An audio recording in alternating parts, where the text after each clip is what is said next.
رحمت شما ده. مایلش خیر نغز مانید. ببخشید نام شما چی بود؟ سمینه.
حاضر یک لحظه. الو چه جان؟ در رو کشوید؟ من شما رو با یک نفر شناس میکنم. خب مدارتون السلام علیکم چه جان؟ سلام. شناس شوید این دوست داشته من امید. با خونه درو. حاضر یک دقیقه.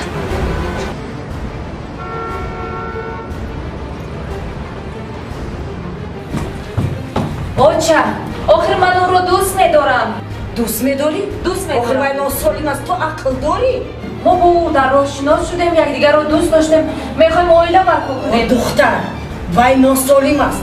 تو فکر آینده ات رو نمیکنی؟ فکر آینده فرزندانت رو نمیکنی؟ اوچه جان این حیاتی من است. انتخابم رو من کردم. تو انتخابت رو کردی اما من حالا انتخاب خودم رو نگفتم. تو با وی نمیرسی. فهمو؟ تو میکنیم خیر کیا دعوت میکنیم؟ حاضر یک دقیقه. الو لبیک جان. در کجایی؟ من؟ وقت میبری تو یک بار آینده تا فکر میکنی یا نه؟ اکا جان من انتخابم رو کردم.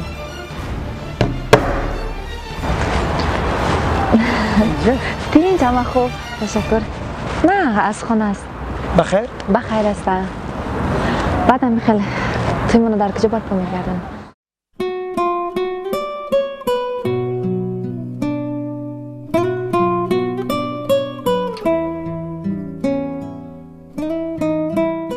محترم نوخوندگان عزیز، انمی لحظه و انمی ثانیه ما شما رو از عکس نکاح دولتی میگذرانیم و من از عروس نازنین میپرسم که عروس نازنین صبرینا دولت و شما راضی هستید که با انمی جوان نازنین امید صبوری و شب هر برید؟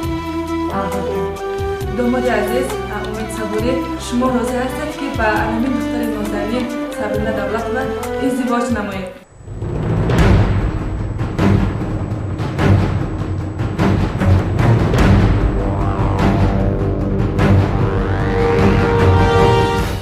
بله من راضیم. من هیچگاه معیوب نبودم. با این رفتار را میخواستم دختری را پیدا نمایم که برای او دولت و ثروت، سطح زندگی و وضع سلامتی من هیچ اهمیتی نداشته باشد. برایش مهم همدل و هم نفس خوب لازم باشد و من همسفر آرزوهای خود را پیدا کردم. خواهران عزیز، برای خوشبختیتان درست اندیشه کنید. دولت و ثروت نه همه وقت شما را خوشبخت کرده می تواند. اویله را مقدس دانید.